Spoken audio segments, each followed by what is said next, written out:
Hello guys and welcome to a new episode of today's football show. So today we're going to talk about yesterday's Champions League games and also today's Champions League games as well. So let's get started. Let's start with obviously yesterday's Champions League games, as that was the first part of the 4 games in the Champions League playoffs second leg.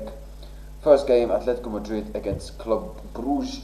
Atletico Madrid with a very comfortable win over Club Brugge. I mean, obviously Atletico Madrid, they had a not a great result, I would say, in the first leg, where they were winning 2-0 and they throw that away, and then when they score the third goal they also throw that away. But you know, even despite that, when they should have won in the Bruges, there was never a doubt that Atletico was going to qualify, and they did that very comfortable 4-1 win for Atletico over Club Brugge. Solov had a brilliant hat-trick, scoring a hat-trick with 3 goals.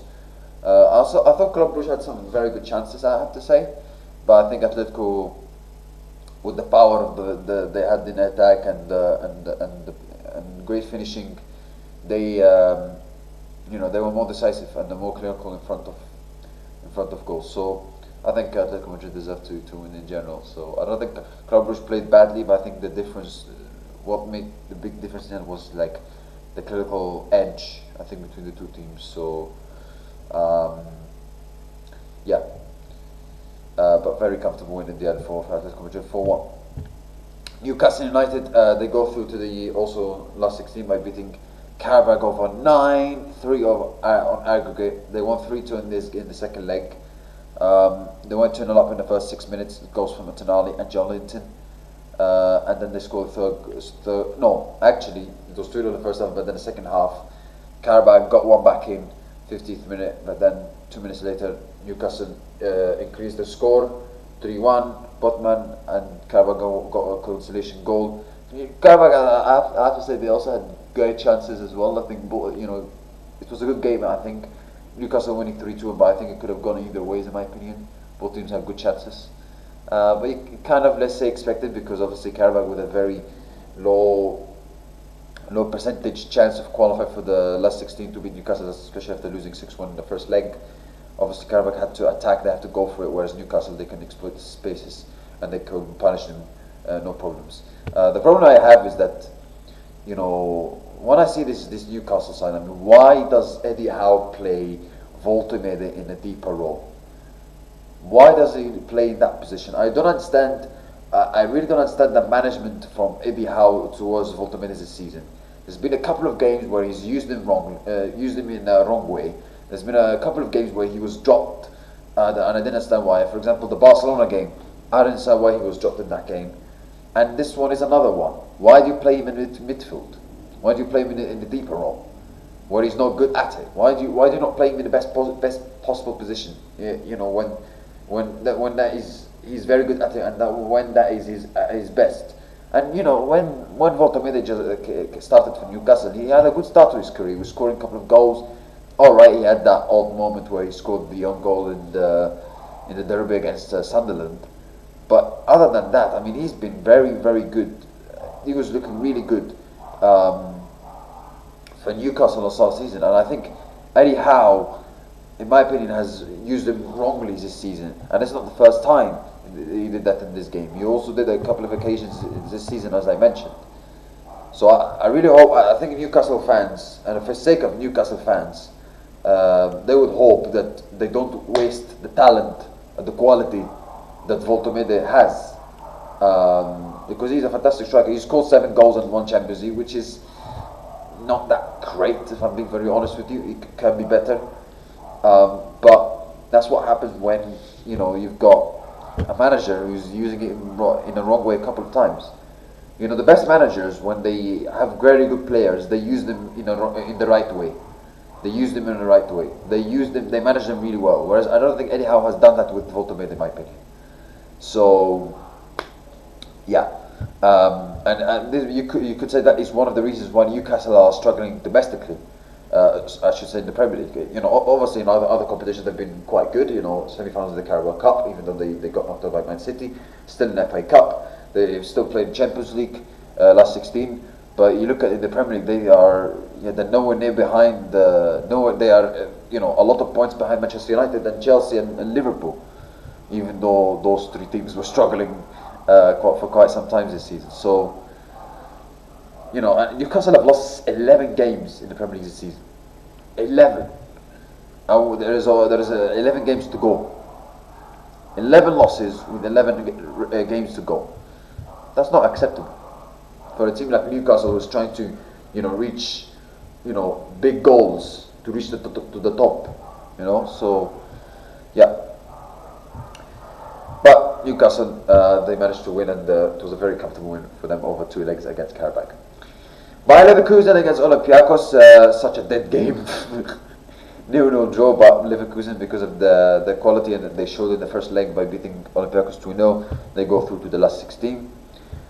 Inter Milan against Bodo Glimt. Inter Milan are out of the Champions League. They lose against Bodo Glimt. The Inter are out, the same team who obviously qualified for the final last season.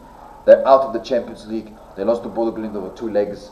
3-1 in the first leg, and second leg 2-1. And you have to say it was deserved. I mean, this Bodo Glimt side, I've given them lots of praises in the past, and I'm going to give them praises again, because they deserve it, because the fantastic journey they've been in the last couple of years, from winning 6-1 against Roma, from rattling Jose Mourinho, having great results, and doing really well in the Europa League last season, if you could qualify for the semi-finals. And this season they've done it again, and this time in the Champions League, in the biggest stage, and they've done it fantastically well. You look at the results this season, they've shown a team, even with a low budget, because let's be honest, Bodo Glimt don't have the budget of Inter Milan, of Real Madrid, and those teams. They can compete, they can fight. They showed against Tottenham, who won the Europa League last season. They showed it against Manchester City. They showed it against Atletico Madrid away from home, and they showed it against Inter Milan over 2 games. So they deserve lots of credit. And what you also have to be impressed about this Inter Milan side is that they're brave. Against this Bodo Glimt side, is that they're brave. You have to be impressed by this Bodo Glimt side. They're brave. They try to attack. They play in a very entertaining way. It's not like they are a team that goes 1-0 up and then they park the bus. Which, if they did it in that way, I would understand. But the most satisfaction, I think, for the Bodo Glimt fans to gain is that not only they play great football, they also win. They also can succeed in that way. You have to give them lots of credit. They're very brave. They're not scared to play against to face the big teams, as they've shown against Atletico Madrid, against Manchester City, Atletico Madrid, Inter Milan over 2 games. They're scared. They show that they're not scared to face against the big teams, and you have to give them a lot of credit for that. Norwegian football is rising with the way Bodo Glimt has risen in the last couple of years. Norway national team is rising with the quality of the players they have, like Odegaard, Haaland, and some of those the players that Bodo Glimt that have, they are coming from the Norway team. So you can clearly see the rise of that team as well. So you have to give Bodo Glimt a lot of credit, because they are a team that show that even though you don't have the quality as the big team, if you have the right attitude, the right chemistry, the right mentality, the right togetherness, the right spirit, the right culture, you can succeed. And right now Bodo Glimt, with the expectations they have compared to the big teams in Europe, they're succeeding. They have had a great journey, great couple of years. I believe they've won also a couple of domestic titles as well. So, if I'm not mistaken, so they've had a great journey so far. You have to give them a lot of credit. Congratulations for their qualification. Yes, they didn't win the title last season, which I think they lost by 1 point. Yes, they did lose by 1 point to Viking.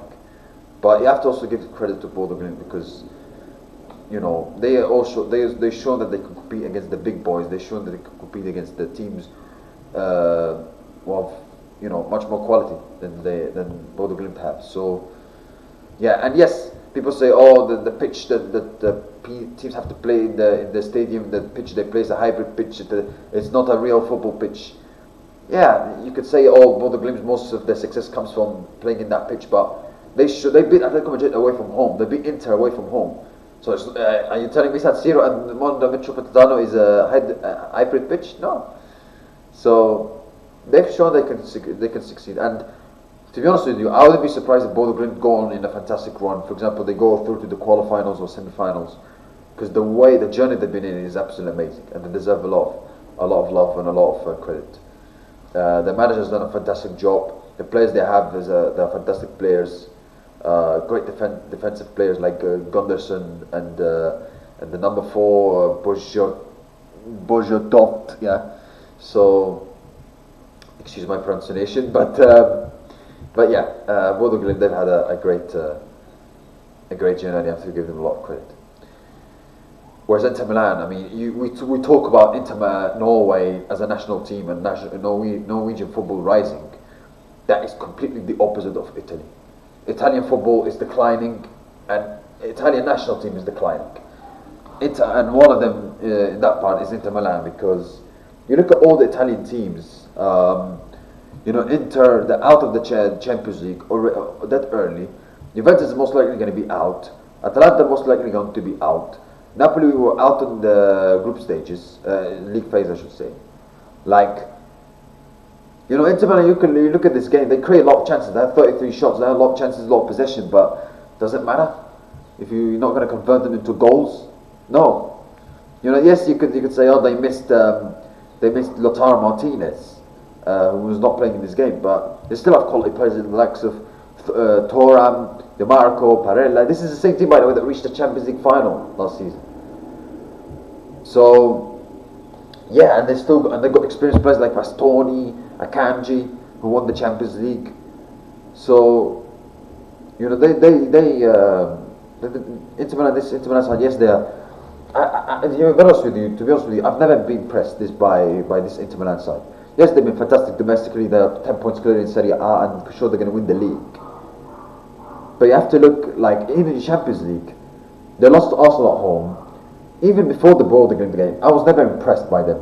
They lost to Arsenal at home, where Arsenal were guaranteed to qualify, and then they had to win to qualify for the last 16 automatically.